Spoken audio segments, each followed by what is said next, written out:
Assalamualaikum guys, welcome back to my channel. Kali ini aku akan membawakan alur cerita yang berjudul Perjanjian Goib.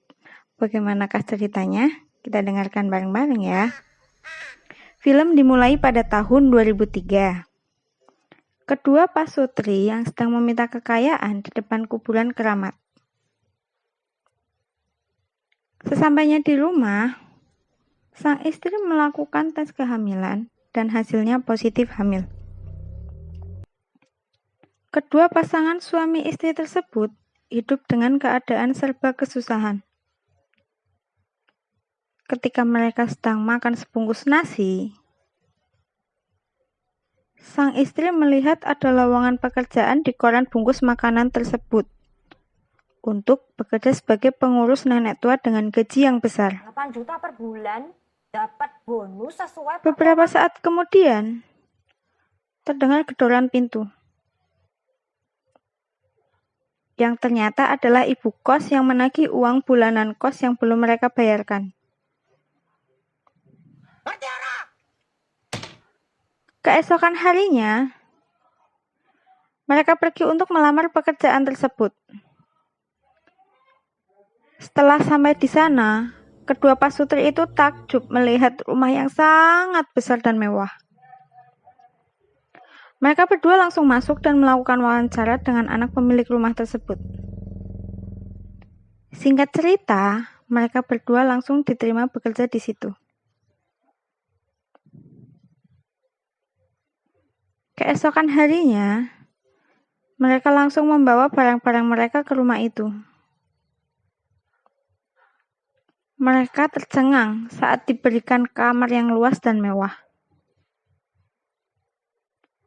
Majikan mereka pun menjelaskan apa-apa tugas yang harus mereka lakukan. Tugas yang pertama, memberikan sajen di bawah pohon besar. Memberikan ayam cemani kesukaan nenek, dan yang terakhir merawat kucing kesayangan nenek. Keesokan harinya, Hansip dan temannya datang membawa bunga kantil pesanan nenek. Sang Hansip yang bernama Tejo memperkenalkan diri kepada Wati dan suaminya Andri. Mereka berdua langsung pulang setelah diberi uang oleh anak nenek. Kemudian, anak nenek berpamitan untuk pergi bekerja. Nenek sangat suka menjadikan bunga kantil sebagai cemilan. Sin pun berpindah ke dalam kamar. Terlihat Wati yang sedang menyuapi nenek. Wati bertanya sejak kapan nenek mulai sakit. Padahal nenek masih terlihat sangat segar, tidak seperti orang sakit. Namun, nenek malah menampis makanan di tangan Wati yang membuat mangkok makanan itu terjatuh. Saat Wati hendak membereskan tumpahan nasi, ia melihat sesajen di bawah kolong kasur nenek. Saat Wati menengok ke atas, tiba-tiba nenek melotot dengan wajah seram di depan Wati. Wati yang ketakutan pun langsung lari keluar kamar. Saat malam tiba, terlihat Wati yang sedang memandikan nenek.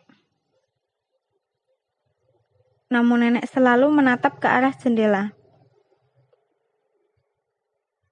Wati yang penasaran langsung mengecek jendela, namun tidak menemukan hal aneh apapun. Tidak ada apa-apa loh, Nak.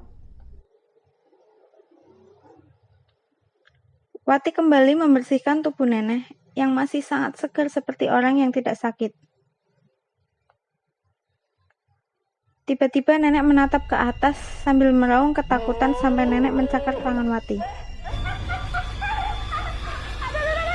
Wati yang kesakitan langsung pergi meninggalkan nenek sendirian. Saat nenek sedang sendirian, muncul sosok mengerikan di balik jendela.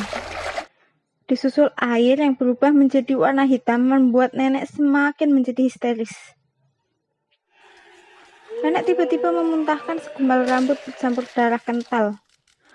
Kemudian sosok mengerikan itu di atas nenek. Andri yang mendengar teriakan nenek langsung pergi mengecek keadaan nenek yang sudah syok di kamar mandi. Andri langsung menggendong nenek kembali ke kamarnya. Sin pun berpindah ke warung. Saat Wati sedang membeli nasi, pemilik warung menanyakan bekas cakaran di tangan Wati, apakah akibat ulah si belang, kucing peliharaan nenek. Saat mau pulang, Wati bertemu dengan Hansip Tejo dan kawannya yang menyapa Wati. Mereka mengobrol dan pemilik warung pun bertanya, apakah Wati betah bekerja di rumah nenek tua yang bernama Dasa itu? Ibu warung menceritakan bahwa nenek memiliki 5 anak. Akan tetapi, anaknya banyak yang sudah meninggal setiap ulang tahun nenek. Mereka juga bergosip bahwa kekayaan nenek bisa membuat kaya 7 turunan dari hasil pesugihan. Saat Wati sampai di rumah, ia dikagetkan oleh si belang yang sudah terbujur kaku. Sesampainya di kamar, langsung ditegur sang suami karena meninggalkan nenek sendirian di kamar mandi. Wati memberitahu suaminya bahwa ia melihat si belang mati di teras rumah dan meminta Andri untuk segera menguburkan belang.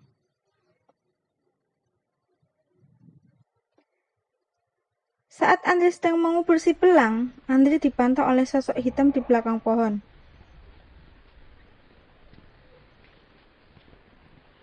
Namun tiba-tiba lampu di rumah tersebut padam, dan terlihat sosok hitam masuk ke kamar nenek dan membunuh nenek.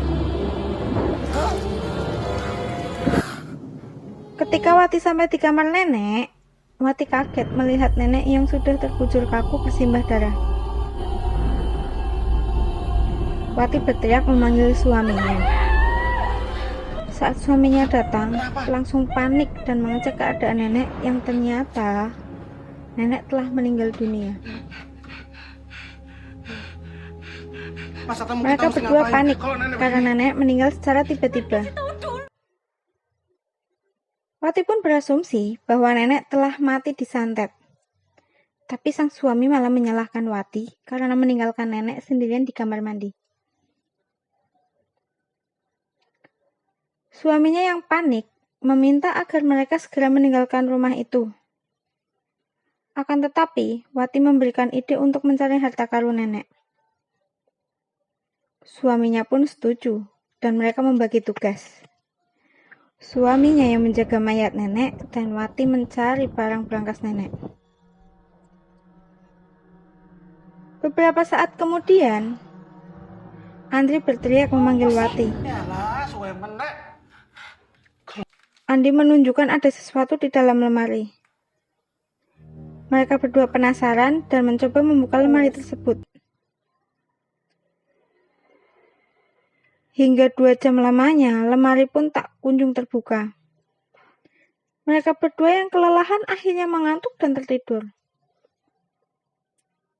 Saat tepat pukul 12 malam, Andri terbangun. Saat Andri mencoba membuka lemari itu kembali, tiba-tiba terdengar senandung lagu Jawa dari arah belakang Andri. Andri yang mencari sumber suara, Andri pun melihat ke arah ranjang nenek, tetapi jasad nenek sudah menghilang. Andri kaget saat menoleh ke belakang dan tiba-tiba melihat Andri yang panik melihat jasad nenek yang memegang wajah Andri. Ia pun langsung membaca Yasin.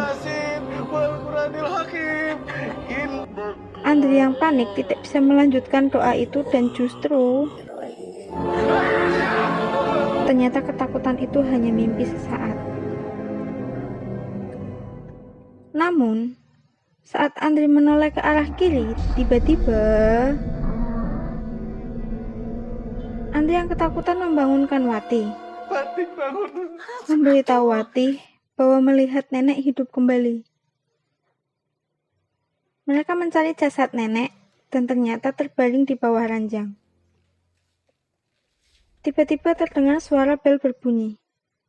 Ternyata si Parjo yang membawa kembang kantil pesanan nenek, sembari Parjo bertanya kepada Andri, nggak kenapa berjemur? nenek tidak dijemur? Jamnya ini. Andri pun menjawab, nenek sedang tidak enak badan.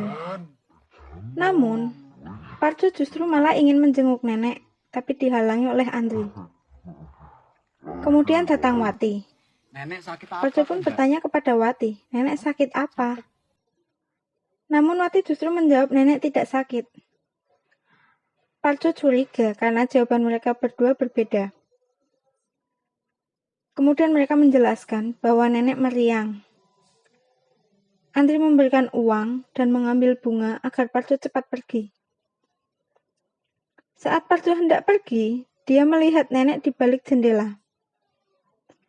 Parjo pun berteriak agar nenek cepat sembuh, yang membuat Wati dan Andi kebingungan. Scene pun berganti. Telepon yang berdering ternyata dari anak nenek yang bernama Mas Atta. Mas Atta bilang bahwa ia akan mampir sore hari dan meminta Andri agar gerbang dibuka. Saat mereka sedang kebingungan karena Andri hendak mampir, tiba-tiba Wati mempunyai ide untuk mengawetkan nenek dengan formalin. Saat mereka sedang proses pengawetan, nenek tiba-tiba terdengar suara klakson mobil Atta berbunyi.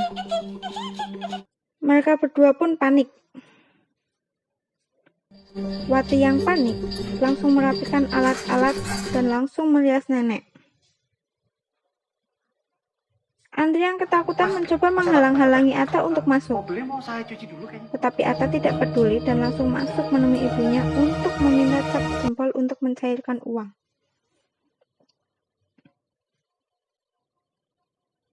Scene berpindah di malam hari. Mereka diskusi bagaimana agar warga sekitar tidak curiga nenek sudah meninggal. Wati pun memberikan ide agar nenek diajak berjemur keliling kampung. Dan keesokan harinya, nenek Dasah diajak keliling kampung. Beberapa warga sekitar menyapa nenek dan kemudian mereka berhenti di warung Bu Marni. Udah enak anak badannya ya, Nek ya. Ini malah minta. Tapi anehnya, Nek, Bu Marni mau dan bungkus Parjo makanan? asik berbincang Nggak usah dengan dah, nenek, tahu. seakan Sama nenek toge. masih hidup, Nenek mau? Iya. membuat Wati dan Andi bingung. Kayak Bimo Raka. Udah miskin. Banget. Sesampainya di rumah, mereka berdebat. Hingga Wati melempar bantal. Tiba-tiba keluar uang berjajaran dari dalam bantal. Mereka sangat kegirangan menemukan uang yang sangat banyak. Dan Wati juga menemukan kunci lemari yang selama ini mereka cari. Akan tetapi, Wati malah kurang ajar, menari-nari di depan mayat nenek sembari mengembulkan uang ke mayat nenek. Ngapain kamu ngeliat? Ketika itu lampu padam. Setelah Andi menyalakan korek api untuk penerangan, mereka pun kaget. Nenek sudah tidak ada di kursi roda. Dan tiba-tiba, Wati menyanyikan senandung Jawa diiringi tarian yang membuat Andri bingung. Andri ketakutan karena ternyata Wati kesurupan dan di belakangnya Andri melihat berdiri.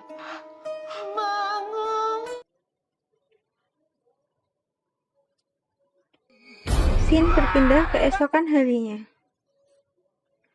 Wati yang terbangun lebih dulu kebingungan karena nenek tidak ada di kursi roda. Namun ia malah sibuk mengumpulkan uang. Dan tiba-tiba, nenek sudah berdiri di depan Wati. Wati yang ketakutan membangunkan Andri. Saat Andri terbangun, justru nenek sudah kembali di kursi roda. Mereka berdua berdebat. Andri ingin cepat pergi dari rumah itu, tapi Wati menolak. Saat Andri mengemasi barang, terdengar suara teriakan Wati. Andri pun langsung pergi menuju sumber suara.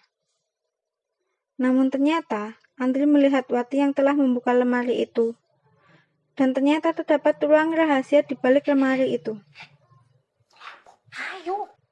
Akhirnya mereka memberanikan diri untuk masuk.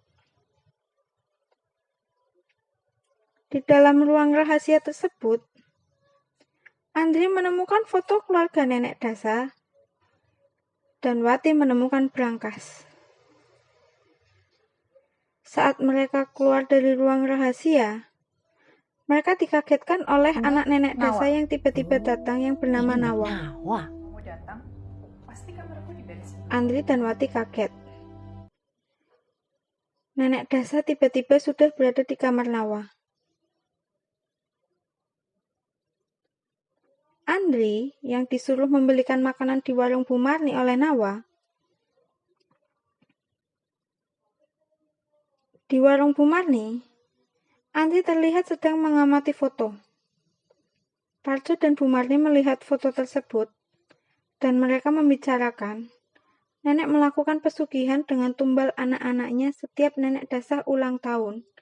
Pasti ada satu anaknya yang mati.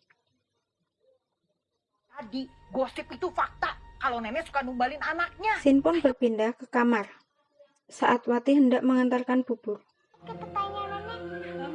Wati yang kaget melihat Nawa dan anaknya yang asik berbicara kepada nenek, membuat Wati keluar dengan ketakutan. Sepulangnya dari warung, Andri bercerita kepada Wati Karena pesugihan. bahwa nenek menganut pesugihan dengan menumbalkan anaknya setiap ulang tahun nenek. Pernah nggak? Andri ketakutan dan mengajak Wati agar segera keluar dari rumah itu. Nenek udah ngehantuin kita. Karena dia sudah dihantui oleh nenek. Kita mati. Tapi Wati justru menolak karena dia ingin mendapatkan harta karun nenek, karena dia lebih takut miskin daripada setan.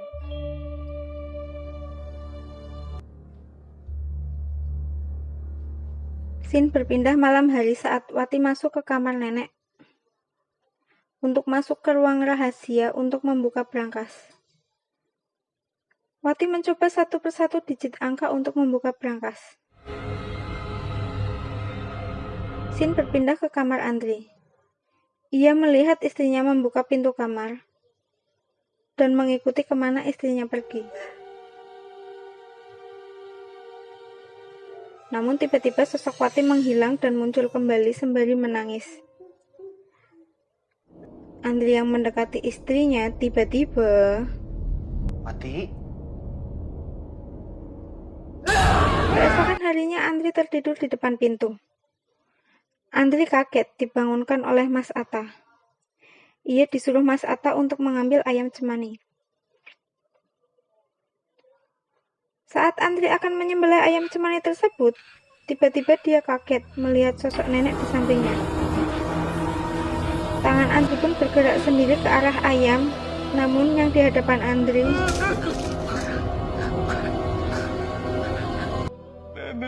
Andri menjadi histeris dan berbicara kepada anak-anak nenek, bahwa nenek sudah mati dan diformalin Andri. Namun Atta malah menganggap Andri itu gila karena nenek masih hidup menurut Atta. Nawa menunjukkan nenek masih hidup dan sedang duduk bersama cucunya. Andri dan Wati yang melihat itu pun semakin syok. Sin berpindah ke dapur. Andri dan Wati terlibat percekcokan. Andri ingin pergi dari rumah itu. Dia takut, namun Wati malah lebih takut keguguran karena tidak bisa membayar rumah sakit. Andri yang sudah tahu kalau istrinya hamil, membulatkan tekad untuk membantu Wati membuka berangkas. Malam ini tepat di saat ulang tahun nenek, mereka menjalankan aksinya. Sebelum anak nenek yang satunya sampai. Saat Wati hendak membuka lemari nenek, tiba-tiba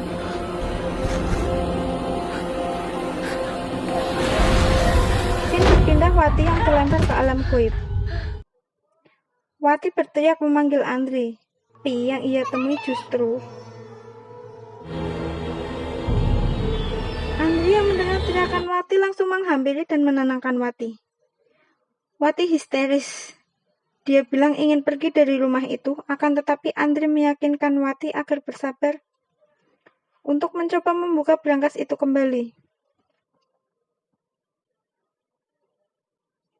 Setelah mencoba, Brankas pun bisa terbuka dan terdapat banyak emas batangan dan perhiasan yang banyak. Mereka mengambil kain untuk membungkus harta karun tersebut. Dan tiba lampu-lampu berkedip. Mereka panik dan berlari hendak meninggalkan rumah tersebut. Namun tiba-tiba, kaki Andri digarat oleh tangan nenek. Wati hanya bisa menangis melihat suaminya yang sedang tercekik sesuatu.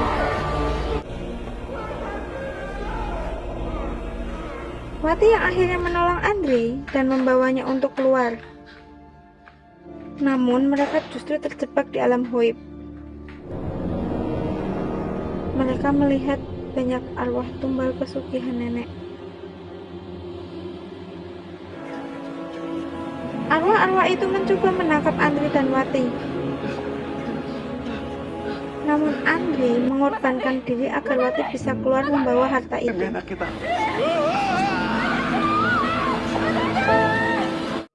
Wati berhasil keluar dari rumah itu, tetapi Andri terjebak di dalam rumah tersebut. Wati pun teringat kenangan mereka berdua dan memutuskan untuk mengembalikan harta itu kepada nenek agar suaminya bisa selamat.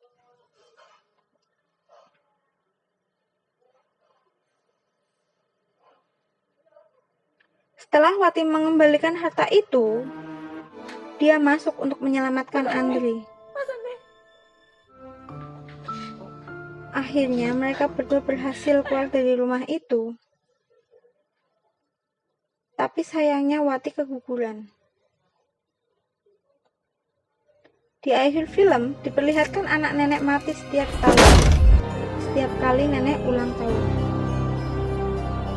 Dari film ini, kita bisa ambil pelajaran bahwa pesugihan tidak selamanya membawa kebahagiaan, namun justru malah membawa bencana. Sekian dulu dari saya.